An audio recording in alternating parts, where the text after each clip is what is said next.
Namoonni hubatoon nagaaf jedhanii dhiifama gaafachuu hin sodaatan. Namoonni dadhaboonni garuu hiikaa nagaa waan hin beekneef dhiifama gaafachuu hin beekan. Namni waan sin jedhutti hin dhiphatin.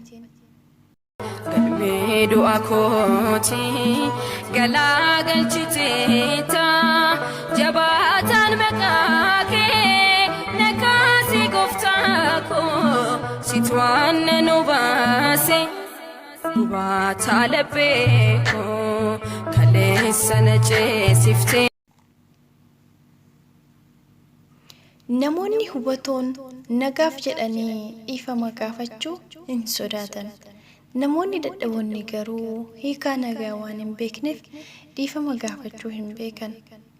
Namni waan sin jedhutti hin dhiphatin. Waa namaa akka hin gooneef garuu irraa of eeggadhu. Eenyummaa kee hubachiisuuf baay'ee hin yaalin. Namni akka si hubate osoo hin taane ati akka siif galetti akka si gammachisutti jiraadhu. Eenyummaan kee kan madaalamu tilmaama namoonni siif kennan miti waan ta'eef. Eenyummaa kee si keessa qofadha.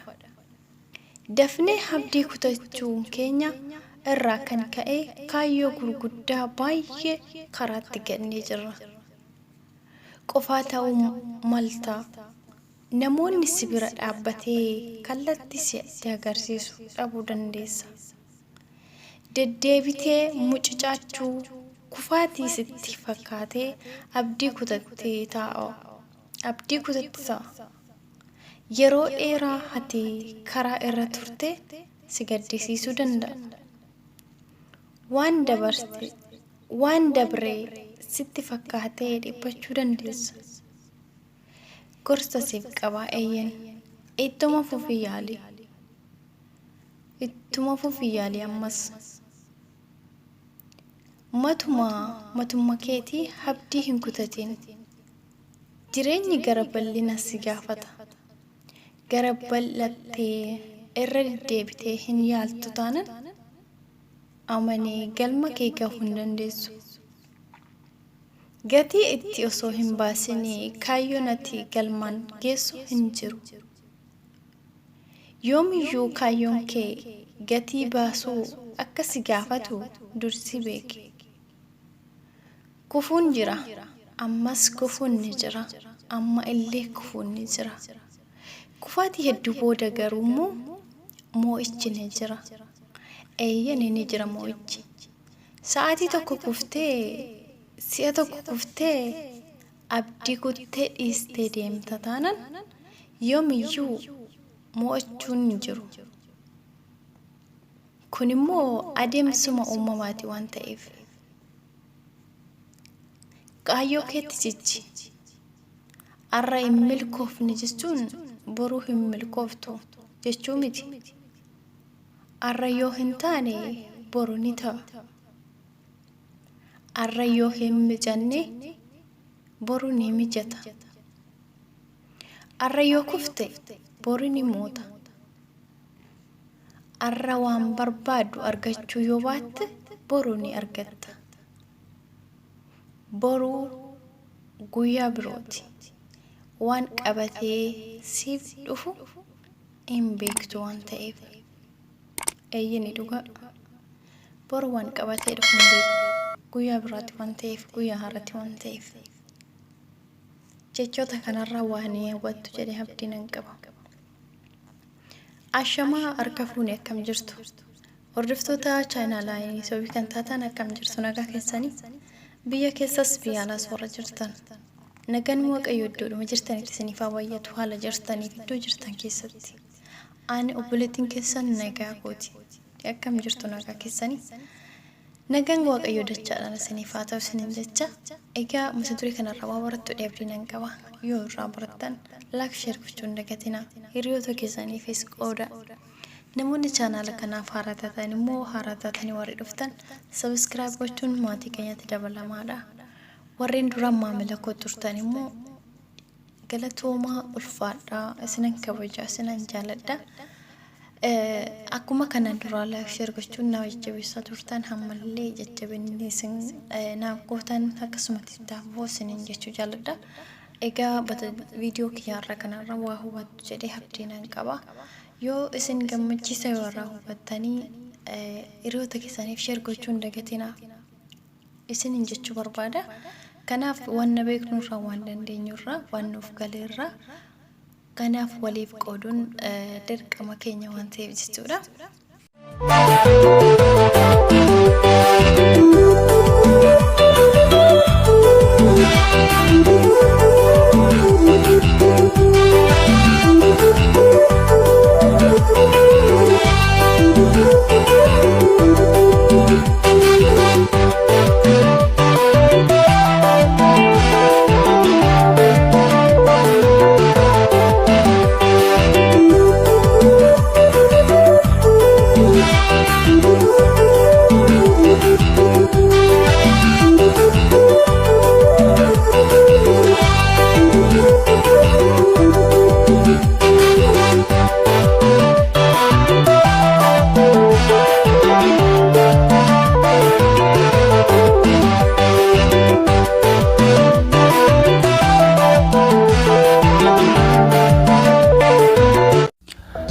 Jireenya kee keessatti yeroo jiraattu akka baaraa ta'i.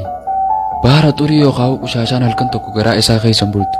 Namootan tokko kan akka tasaa dogongoraan jireenya kee keessa seenan yeruma san onnee ta'e keessaa qulqulleessii baasi.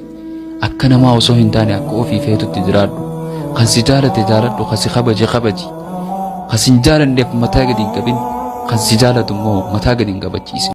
Barri keessa jirru bara wanni hundi saffisa aduutiin ittiin jijjiiramudha. Jijjiirama addunyaa kanaatirraa warri fayyadaman garuu warra sadarkaa beekumsa, hubannoo, gurmaa'inaa fi ogummaa isaanii jijjiirama addunyaa kanaatiin walqixa warra tarkaanfatanidha. Roobni yoo roobe warra lafa hin qabne akkasumatti lafa qabaatanii kanneen waan ittiin qotatan hin qabneef roobuun hanga hunda hin fayyadu. Sababni isaa waan hojjetanii fi waan ittiin hojjetan waan hin qabneef. Akkuma kana namni addunyaadhaan walqixa deemuu hin dandeenye addunyaatu itti fayyadama malee addunyaa tanarraa waan takkan argatu. Nama dhuunfaa bira dabree sabni biyyitii fi ardiin lammiin ishii beekumsaan naamusaa fi jabinaan dorgomaa hin taane warra jabaadhaaf ergamaa fi faana jaraa hordofaa bara baraan jiraata. Akkuma hundi keenya beeknu bara kana kan jabaate fi nama of hubate qofaatu sa'aa isaa elmatee aannan isaa dhuga. Kana ta'uu baannaan namaatu sa'aa kee elmee aannanuma kee akka adurreetti willetti siif qicaaquba qabaadha.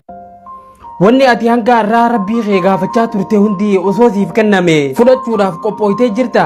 Maallaqa miiliyoonotaan osoo sitti roobse maallaqa gootu ni beekta. Ittiin hojjechuudhaaf qophooytee taa'u jirta. Osoo ammumatti bultii siif kenne bulchuudhaaf yookaan buluudhaaf qophiidha. Amala gaafa bultii jaarratte abbaa manaa yookaan haadha manaa teeti waliin ittiin bultu san amma ni qabda. Fuuldura ilmoo argachuu ni feetaami. Ammumatti osoo ilmoo siif kenne guddisuudhaaf qophiidha. Akkamitti akka guddiftu itti yaaddee lafa kaatee jirta. Warshaalee gurguddaa akka kan kee ta'uu fawwitu ni qabdaa miti. Osoo ammumatti qulfii isaa harkarra siif kaayanii gaggeessuu fi irraa fayyadamuudhaaf qophiidha. Addunyaa tana guutuu osoo siif kennanii bulchuu ni dandeessa. Tarii deebisaan kee een danda'a anumaaf haa kennamu malee jechuu dandeessa. Tole kana hunda godhuuf tattaaffiin ati godhaa jirtu maaltu jira? Barumsa guddaa hangas ga'uu ni qabda. Humnaa fi dandeettii, murannoo fi obsa kana hunda ittiin keessummeessuu dandeessu. Lafa jala horatte waayyoo argattellee itti fayyadamuudhaaf dandeettii ittiin qabne tokko argachuu dhabuutu irra wayyaadha. Waan yeroo hunda akka argannuuf hawwinu hunda argachuu keenyaan duratti fudhachuudhaaf haa of qopheessinu jechumaafi. Egaa dhaggeeffattoota keenya turtii eegayyoonaan waliin gootaniif hedduu galatoomaa ulfaadhaa kabajamaa. Egaa viidiyoon keenya irraas kana fakkaata. Akka jaalattan abdiin qaba. Laashii gochuudhaan wadii dhaabudhaan jabeessaan dhaamsa kooti. Egaa barumsa sakkarraa argattanis abdiin qaba. Turtii gara isiniif hawwaa galatoomaa ulfaadhaa iddoo jirtetti nagaan haftaa. Galmee du'a kooti galaa galchiteeta jabaataan maqaa kee nakaasi gooftaa koo sitwaan nu baase gubaataa laphee koo kaleessa